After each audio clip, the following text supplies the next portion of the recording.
What's going on, guys, and welcome back to Top 5 Scary Videos. Halloween is just around the corner. Pumpkin spice lattes, cozy sweaters, scary movies. I mean, what is there not to love? Whenever I watch a horror movie, all I can think about are ways that I could have survived if I was in the movie. I get so into it. I can't help it. It's sort of like when a character holds their breath in a movie. Of course, I'm gonna hold my breath at the same time, man. We're a unit, we're a team. I got your back. Plus, I need to know that if I was in a similar situation, I would survive. But some movies, however, I wish I never had to experience any part of. That being said, I'm Taylor McWatters, and here are our top 5 horror movie monsters we're glad are not real. Kicking off the list at number 5.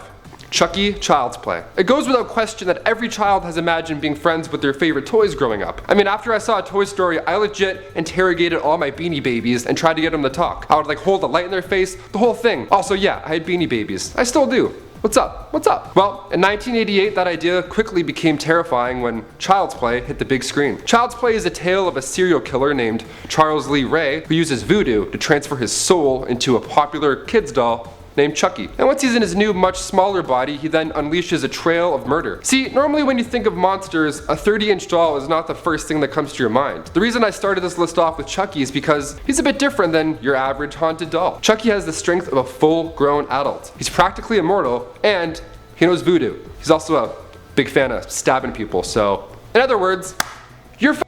In 2019, the remake of Child's Play hit big with audiences due to the fact that Chucky uses modern technology to help carry out his murder sprees. After 7 movies, I can't help but wonder, what if Charles picked another toy to transfer his soul into? Like, I don't know, imagine if he used a Mr. Potato Head instead of a Chucky doll. That'd be even scarier. Man, imagine him just hucking his ears at children left and right, doing voodoo. No thanks, I'm all set. Number 4, BAGUUL. Sinister. When the new horror classic Sinister hit theaters in 2012, BAGUUL was the talk of the town. Sinister is a gruesome tale of an ancient pagan deity that children commonly refer to as Mr. Boogie. That's a fun nickname.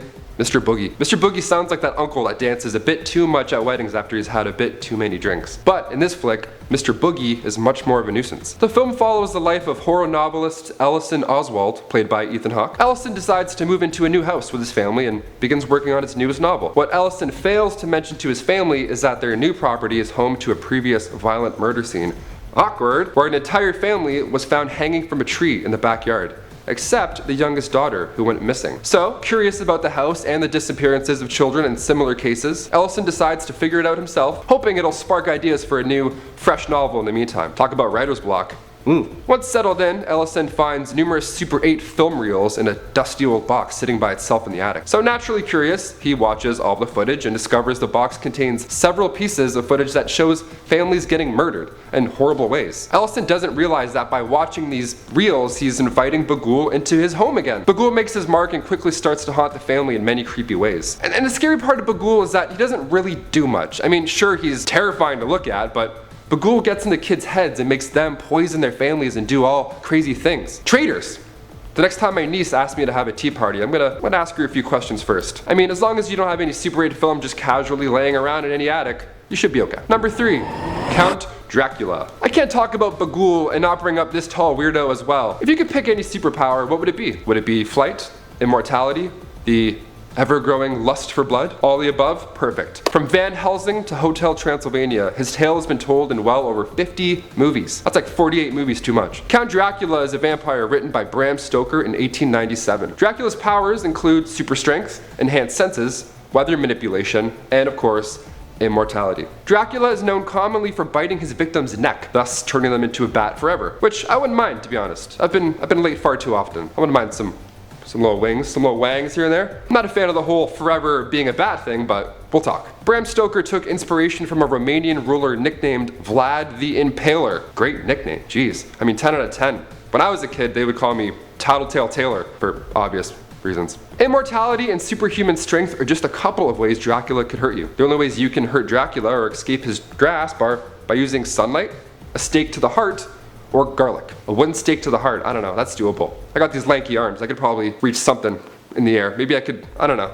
6 feet? I got like 6 feet on both these sides, we're good. I never understood the garlic part though. I mean, you can suck the soul out of people and turn them into a bat, but you can't enjoy some garlic bread? Grow up, Dracula.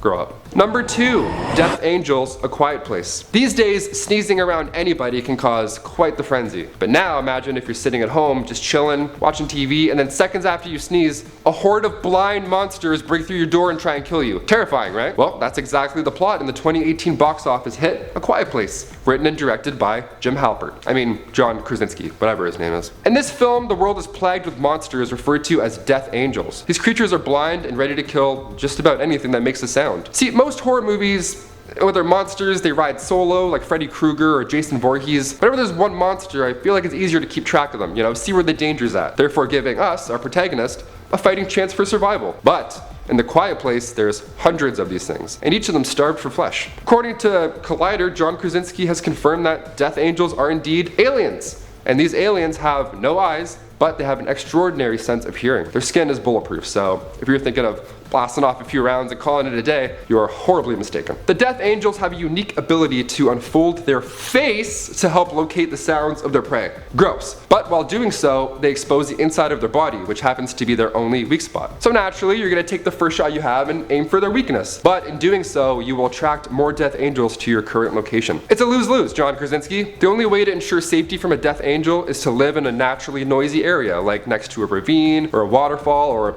a kid in grade 5 learning the recorder for the first time. Whatever you want. To some people, a world in absolute silence sounds like a nightmare. Me? God no. Oh, sounds delicious. A world where no one can sing happy birthday to my face anymore? Sign me up. And finally, number 1. Pennywise, It. If you've read Stephen King's It or have seen the movie adaptations, you're no stranger to killer clowns. Oh, and I'm not talking about the 2016 clowns that went viral in America. And if you don't know what the hell I'm talking about, make sure to check out our top 10 most amazing clown sightings over there, or there, or there, or wherever you are. See, Pennywise takes on the form of a deranged clown, but is in fact an alien entity that landed back on Earth in 1715 via asteroid. It's a cool entrance, I'll give him that. It wasn't long before a town named Derry was constructed near Pennywise's crash site. Pennywise feeds off his victims every 27 years. That's a weird diet. But he also feeds off you in your worst way imaginable. He takes your biggest fears and he uses them against you. What a dick! Pennywise has the ability to transform his physical body into just about anything that scares you. I mean, for some that would mean transforming into, I don't know, a giant spider. But for me, that would be turning into a giant student loans letter.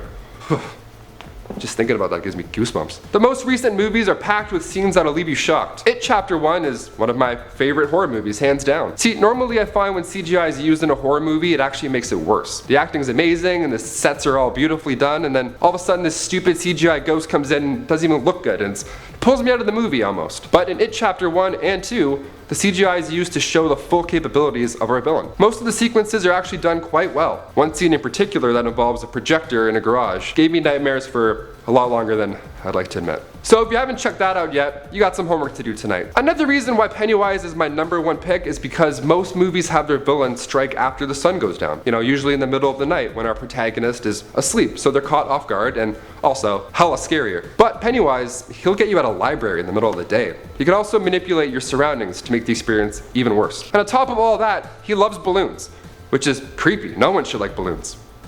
Nobody. Well, there you have it, guys. Which horror movie monsters are you glad do not exist? Let us know in the comments down below. I'm Taylor McWatters, and as always, thanks for watching.